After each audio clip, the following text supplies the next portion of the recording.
Have you ever wondered why history often feels so Eurocentric? Today, we'll explore the global turn in history. It challenges traditional narratives and calls for a broader perspective. The global turn is a scholarly shift toward understanding history from a global viewpoint. It arose in response to Eurocentrism, placing Europe at the center of history. This perspective has long marginalized non-European histories and constructed narratives of progress focusing on European development. Eurocentrism defines history through a European lens. It typically overlooks non-European contributions and presents a linear narrative towards European modernity. As a result, histories beyond Europe are often sidelined, reducing diverse human experiences to mere footnotes.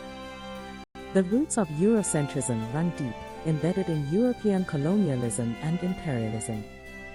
In the 19th century, Eurocentric narratives justified imperialism by depicting it as a civilizing mission.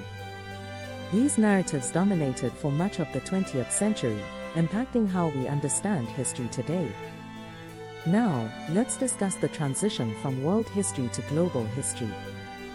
World history emerged in the early 20th century, focusing on humanity's singular story. However, it often reinforced Eurocentric narratives. Global history emerged in the late 20th century, responding to these limitations. It emphasizes connections, multi-centered narratives, and critical reflexivity.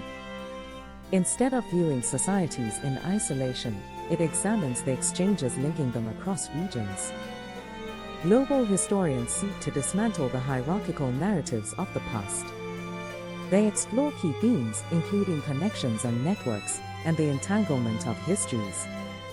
They recognize that globalization isn't new, it has evolved over centuries.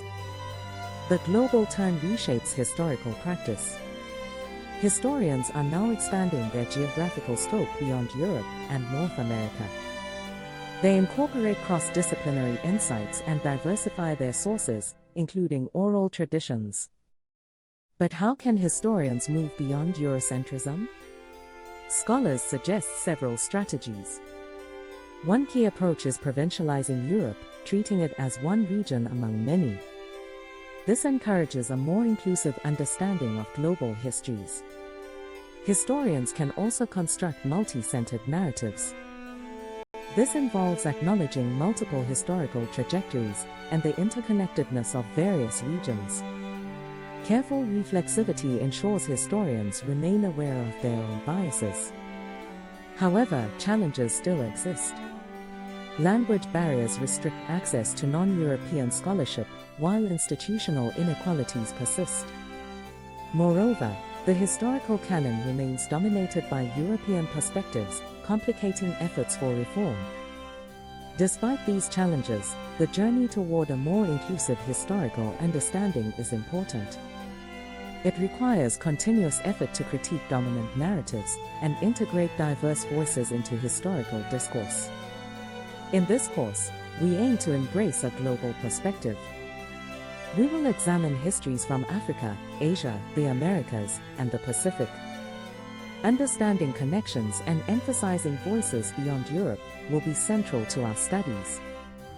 To sum up, moving beyond Eurocentrism requires active engagement with global perspectives. It's essential for creating a more nuanced understanding of history. Join us as we explore this transformative journey together.